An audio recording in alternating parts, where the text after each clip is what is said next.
بسم اللہ الرحمن الرحیم۔ السلام علیکم، میں ہوں ڈاکٹر نذیر صدیقی اور آپ دیکھ رہے ہیں میرا یوٹیوب چینل۔ ناظرین کرام، اسلامی تاریخ میں ایران اور سعودی عرب کے درمیان تعلقات کا کشیدہ ہونا کوئی نئی بات نہیں ہے۔ یہ اختلافات کئی دہائیوں پر محیط ہیں اور وقت گزرنے کے ساتھ ساتھ یہ بڑھتے چلے جا رہے ہیں، اور پچھلے کئی سالوں کے دوران ان میں مزید شدت آئی ہے، اور آج دنیا یہ سمجھتی ہے کہ اس وقت ایران اور سعودی عرب کے درمیان بہت حد تک دشمنی اور عداوت ہے، اور خاص طور پر جو یمن میں صورتحال پیدا ہوئی ہے اس کے بعد یہ جو دشمنی کی سطح ہے اس میں مزید اضافہ ہو گیا ہے۔ سعودی عرب یہ سمجھتا ہے کہ جو حوثی جنگجو ہیں انہیں ہر لحاظ سے ایران استعمال کر رہا ہے، اور وہ سعودی عرب پر نہ صرف حملہ آور ہیں، نہ صرف اس کا مقابلہ کر رہے ہیں، بلکہ اب وہ اس کے اوپر میزائل اور ڈرونز بھی استعمال کر رہے ہیں، جس کے باعث سعودی عرب کی کافی اس کا نقصان ہو رہا ہے۔ اور پھر ایک صورتحال ہم نے وہ بھی دیکھی ہے، جب ٹرمپ کا دور تھا اس وقت سعودی عرب کو بھی بڑی سہولت حاصل تھی، وہ بھی کوشش کر رہا تھا، نہ صرف یمن کے اوپر حملہ آور تھا بلکہ ایران کی جہاں جہاں مفادات تھے اسے بھی نقصان پہنچانے کی کوشش کر رہا تھا۔ لیکن جب سے بائیڈن حکومت آئی ہے اس کا نقطہ نظر کافی حد تک تبدیل ہو گیا ہے، اور پھر ایران اور چین کے درمیان جو $400 ارب کی سرمایہ کاری کی جو معاہدہ ہوا ہے اس کی وجہ سے بھی امریکہ کے اوپر دباؤ آیا ہے، اس لیے امریکہ نے ایران کے حوالے سے اپنی پالیسی میں کافی تبدیلی پیدا کی ہے۔ چنانچہ یہ وہ حقائق ہیں جس کی وجہ سے سعودی عرب کو اپنی رائے کے اوپر نظر ثانی کرنے کا موقع ملا ہے، یا اسے مجبوری جو ہے وہ پیش آئی ہے۔ چنانچہ یہ وہ حالات ہیں جن کی وجہ سے اب سعودی عرب اور ایران کے درمیان معاملات میں کافی حد تک نارملائزیشن کا تاثر ابھر رہا ہے۔ آج جب دنیا بھر کے مسلمان رمضان المقدس کے حوالے سے اپنی عبادات میں مصروف ہیں تو یہ ایک بہت اچھی خبر ہے، بلکہ میں تو اسے خوشخبری کہوں گا کہ ایران اور سعودی عرب کے درمیان نہ صرف رابطے بحال ہو گئے ہیں بلکہ عراق کے اندر دونوں ممالک کے درمیان مذاکرات کا دوسرا دور بھی شروع ہو چکا ہے۔ اگرچہ یہ جو مذاکرات ہیں یہ رازدارانہ طریقے سے چل رہے ہیں، لیکن اس دوران سعودی ولی عہد محمد بن سلمان نے ایک انٹرویو دیا ہے جس میں انہوں نے بہت ہی مثبت باتیں کی ہیں، جس کی وجہ سے لگتا یہ ہے کہ ملت اسلامیہ کا ایک جو دیرینہ خواب تھا کہ سعودی عرب اور ایران کے درمیان اگر معاملات طے پا جائیں، دونوں ایک دوسرے کے ساتھ دشمنی کے بجائے ایک دوسرے کے ساتھ جو ہے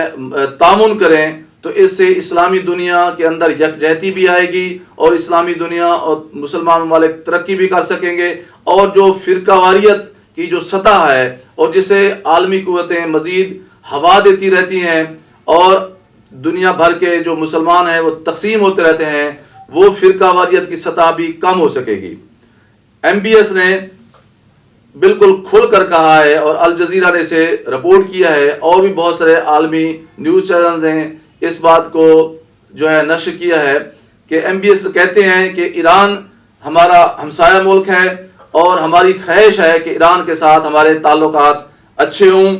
ہم چاہتے ہیں کہ ایران پریشان نہ ہو، بلکہ ہم ایران کو ترقی یافتہ ملک دیکھنا چاہتے ہیں، لیکن اسی وقت اسی لمحے ہم یہ بھی چاہتے ہیں کہ ایران سعودی عرب کے حوالے سے بھی اپنی منفی سوچ ہے اس کو ترک کر دے اور ہمارے حوالے سے مثبت سوچ اپنائے، تاکہ ہم مل جل کر علاقائی ترقی میں اپنا کردار ادا کر سکیں۔ یہ محمد بن سلمان جو ولی عہد ہیں سعودی عرب، ان کی انٹرویو کی موٹی موٹی 4-5 وہ نکات ہیں جو ایران سے متعلق ہیں۔ تو یہ جو صورتحال اب دنیا بھر کے مسلمان دیکھ رہے ہیں وہ اس پر بہت ہی آسودگی اور اطمینان کا اظہار کر رہے ہیں، یقیناً کرنا بھی چاہیے، کیونکہ آپ دیکھ رہے ہیں کہ جو غیر اور جو ہماری اسلامی دنیا کی جو مخالف قوتیں ہیں وہ ہمیں لڑانے کے لیے اپنے پوری سازشیں کر رہی ہیں، اپنے وسائل بروئے کار لا رہی ہیں، اور ہم مسلمان آپس میں لڑ لڑ کر اپنے وسائل ضائع کر رہے ہیں، اپنی توانائیاں ضائع کر رہے ہیں اور اپنی مہارتوں کا جو ہے نقصان کر رہے ہیں۔ اس لیے اب اگر سعودی عرب اور ایران کی قیادتیں ایک دوسرے کے ساتھ مذاکرات کر رہی ہیں اور سعودی ولی عہد کے یہ تاریخ میں بہت ہی مثبت قسم کے یہ جو انٹرویو ہے، اس کی تاریخ میں، حالیہ تاریخ میں کوئی مثال نہیں ملتی۔ اگر اس کو دیکھا جائے، یقیناً اس کے لیے پاکستان کی بھی کوششیں ہیں، بہت ساری دیگر جو اسلامی ممالک ہیں ان کی بھی یہ کوششیں ہیں، اور خود سعودی عرب کو بھی احساس ہو چلا ہے کہ ایران کے ساتھ دشمنی اس کے کسی بھی صورت میں مفاد میں نہیں ہے۔ اور اب عالمی جو تناظر اس وقت منظر نامہ جو ہمیں ابھر کر سامنے آ رہا ہے، اس میں اب امریکہ بھی نہیں چاہتا کہ ایران بالکل چین کی جھولی میں یا دامن میں یا گود میں جا کر بیٹھ جائے۔ اس لیے اس نے بھی سعودی عرب کو یہی سمجھایا ہے کہ ایران کے ساتھ اپنے معاملات کو معمول پر لایا جائے۔ یقیناً اس کا at the end of the day جو بینیفیشری ہوں گے وہ اسلامی ممالک ہی ہوں گے۔ اس سے مسلمانوں کے اندر یکجہتی بھی پیدا ہوگی، ہمارے وسائل جو ہیں وہ ہمارے عام شہریوں کی ویلفیئر کے لیے بھی استعمال ہو سکیں گے، اور مسلمان جنگ و جدل کے بجائے امن و آشتی کے لیے بہتر طور پر ماحول بھی پا سکیں گے۔ دعا کرنی چاہیے کہ ماہ مقدس کے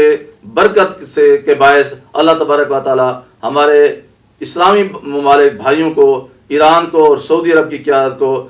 اپنی اس موجودہ جو پالیسی ہے اس پر نیک نیتی سے عمل کرنے کی توفیق عطا فرمائے، تاکہ مسلمان آپس میں لڑنے جھگڑنے کی بجائے باہمی اتحاد کے ذریعے اسلامی ممالک کو مزید متحد کر سکیں۔ ناظرین کرام، آپ سے گزارش ہے کہ میرے YouTube channel doctor Nazir Siddiqui کو سبسکرائب فرمائیں، اس ویڈیو کو زیادہ سے زیادہ شیئر کریں، گھنٹی کے بٹن کو ضرور دبا دیں تاکہ میری تمام ویڈیوز آپ دوستوں کی خدمت میں پہنچ سکیں۔ اگلے ویلاگ تک اجازت، السلام علیکم۔